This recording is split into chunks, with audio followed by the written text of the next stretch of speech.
on 24 is located on Route 24 in Lewis. Headlines you can't get through your day without. On Power 101.7. All right, Jess, what you got? All right, so the juries began deliberating in Kyle Rittenhouse's Wisconsin murder trial yesterday, ending after a full day without a verdict, and it will return today to continue their deliberations. The case went to the jury after Judge Bruce Schroeder, in an unusual move, had Rittenhouse himself choose the names of the 12 final jury from the 18 who sat through the entire case, drawing their names from a tumbler, something usually done by a court clerk. But the judge says that he's long had defendants do it. Prosecutors contend that Rittenhouse provoked the violence that led to him shooting 3 men with a semi-automatic rifle, 2 of them fatally, during the August 2020 protest in Kenosha following the police shooting of Jacob Blake. The defense contends that he acted in self-defense after going to Kenosha from his home in Illinois in what he said was an effort to protect property after arson and other violence was happening during these protests. Wow. Yeah. Well, Court TV's been, obviously all over it. Watched a little bit last night. Mm-hmm. And, they were trying to decide, just debating back and forth, talking it was 8.5 hours. Mm-hmm. The jury deliberating. Mm-hmm. Who's that better news for? Kyle Rittenhouse or, the state's attorney? I think, it's always been said that if they come back fast, that they all agree it's like a not guilty verdict. Well, apparently the head juror went to the judge and said, everybody's tired. We're done today. We want to go home. Is that okay? And the judge said, okay, that's fine. It was around 5-ish, maybe close to 5. I think it was 5:50 is when their time, because we're East Coast time, because it was 8, something here. But apparently they went to the judge and they asked if they could recess until this morning, come back fresh. Right. And the judge okayed it, but the judge did say at the beginning that he would allow them to stay till 8, 9, 10 o'clock that night. He was going to keep the court open, but I don't know. And then that was another thing they were going back and forth on. Do you think that they knew that even if they stayed a little bit longer, they still wouldn't come up with a consensus? Right. Or maybe they're going to come in first thing, this morning and be ready to go. Mm-hmm. They didn't want to have to go back into court and all that, or who knows? Yeah. Everybody's going back and forth trying to figure out why the jury broke. But again, they were in there for almost 9 hours deliberating back and forth. And it's funny, my wife said last night, what if it's a hung jury? I know. And I know you mentioned that too. Yeah. I know. Are they going to be deadlocked? Because everyone, and I've been on a jury before. I think, and it was quick with mine. Obviously, it was down in Snow Hill or whatever. But everyone in the room has to agree. It's not I know. So, there's how many jurors are there? 12. If there's 12 jurors, even if 10 are guilty and 2 are not, you have to convince everyone in the room. It can't. It's not majority. Right. It's everyone. Mm-hmm. And you get people from all different backgrounds and all beliefs, that. It's just, so I don't know. I think it will be a hung jury or a lesser charge. Okay. That there's some consequence that he has to face.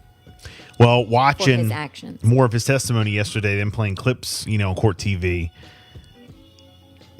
No. You think not guilty?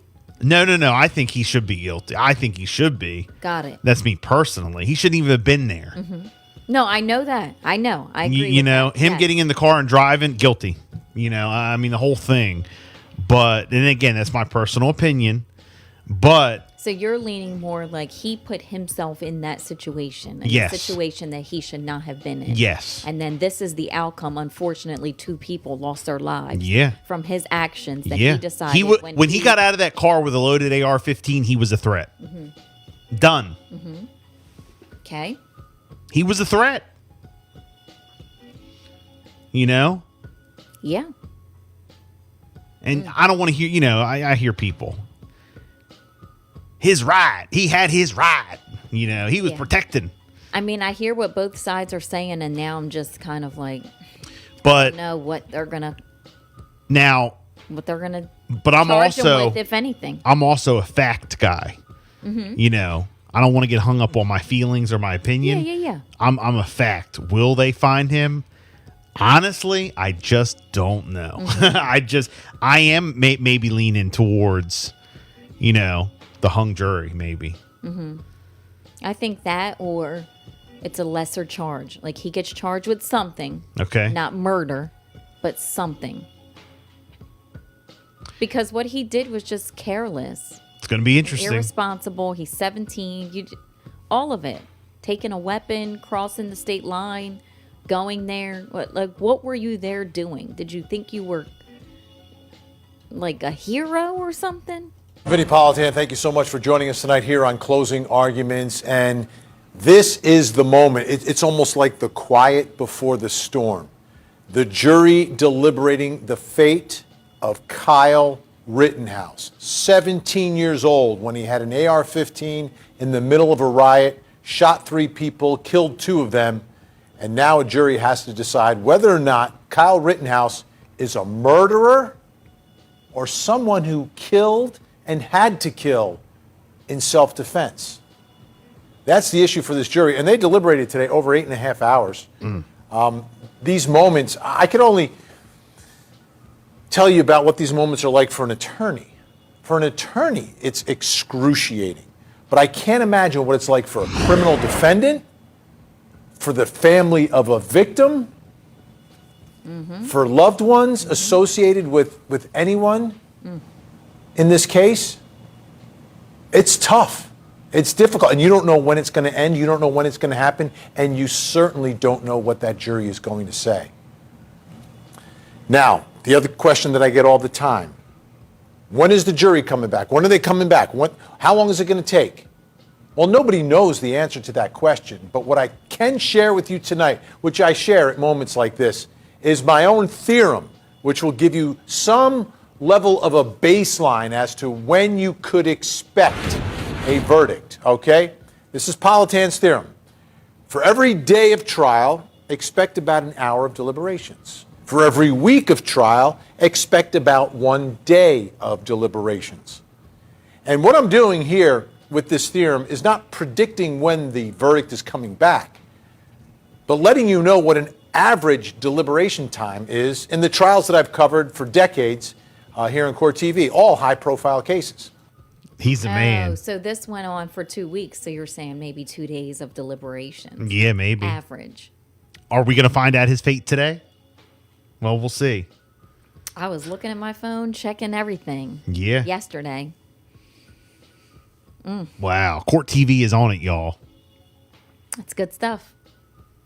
Okay. So, moving on from that, a U.S. advisory panel, the advisory committee, they're going to meet on Friday to discuss expanding eligibility for COVID-19 vaccine booster shots to all adults, which could lead to the recommendation being made as early as this weekend. Pfizer asked the U.S. regulators last week to allow boosters of its vaccine for all adults, and the Food and Drug Administration is expected to agree before the advisory panel meets. The final step would be an official recommendation from the Centers for Disease Control and Prevention, which could come soon after the meeting. 5 states and New York City have already acted on their own in the past week to allow all adults to get a booster of the Pfizer vaccine. Currently, the federal recommendations for boosters is for those 65 and older and those at high risk because of health conditions or their work and living environments. But studies have shown that the vaccine's effectiveness against milder infection can fade over time while they continue to offer protection against severe illness and death. All right, so COVID vaccine booster shots could be recommended for all U.S. adults within the coming days. Locally here, effective immediately, the Berlin Town Hall and all town-owned buildings are closed due to a town of Berlin employee testing positive for COVID-19. We are told that the decision to close the buildings was made out of an abundance of caution. Buildings will remain closed to be cleaned and disinfected, and a reopening date will be announced soon as all the facilities are cleaned and the employees are tested. Okay? Okay. And in Somerset County, the Somerset County Health Department is hosting a Pfizer COVID-19 vaccine clinic for Somerset County children ages 5 and older. The clinic will be held at the Health Department on December the 4th from 10 a.m. until 1 p.m. A parent or legal guardian must be present for children to be vaccinated, and then the second dose appointments will be scheduled on site. And also in Maryland, a virtual meeting was held to discuss Maryland's emergency school mask requirement. Last spring, the State Board of Education passed a resolution that called for the return of in-person learning to be safe with minimal disruptions, and the board then implemented the emergency mask requirement to ensure that safety for staff and students was in place. And with that mandate expiring in February of 2022, the State Board of Education... Oh, so it is February. It is pushed to February. It's February 2022. The State Board of Education wanted to hear from health experts and people in the community to see if they were going to extend it after that expiration date. They're already meeting about extending it after February. Yeah. So they're going to Right. reconvene again in early December for a decision. They're going to decide in December if they're going to go past February. Yep.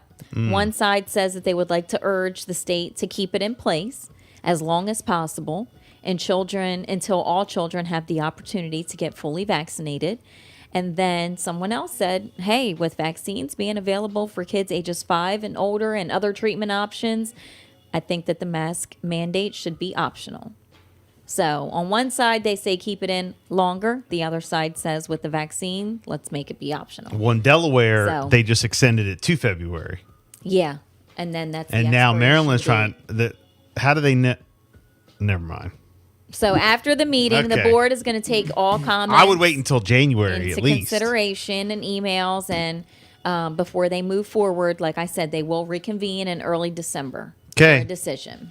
And then also, we talked about this earlier, but this coming from the Dispatch, the Worcester County Board of Education modified the school calendar yesterday to incorporate 3 half-days in distance learning to address mental health concerns. The school board on Tuesday unanimously approved a recommendation from Superintendent Lou Taylor Tuesday, making December 17th a half-day, and have a distance learning rather than in person on December 20th, 21st, and 22nd.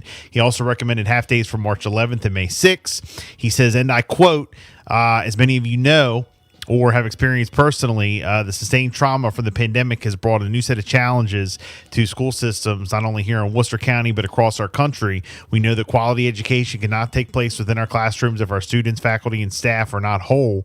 And what I meant by that, both physically and mentally. Taylor said that while the leadership team was already working on providing resources for staff to support their mental health, he also suggested calendar modifications. In a proposal you have before you, we have an early dismissal for Friday, December 17th to provide time for teachers to prepare for the following Monday through Wednesday, which, as you can see, these days have been identified as distance learning days. This will allow our students and staff to participate in learning activities from the comforts of their homes before we officially begin winter break on the 23rd. He added the proposal also included half days from March 11th and May the 6th. So a lot of people are tripping about the distance learning days. Why are we going back to that? How is that helping our mental health, et cetera, et cetera? I'm going to try to get Superintendent Lou Taylor on. I'm going to reach out and, try to get him on. Get some answers. To talk All right. about it, because we don't pull no punches, ask him straight and Okay. maybe he'll talk us into it. Get the scoop. Because Mr. Taylor is good like that. I mean, he's great. There's got to be a reason behind it. Yeah.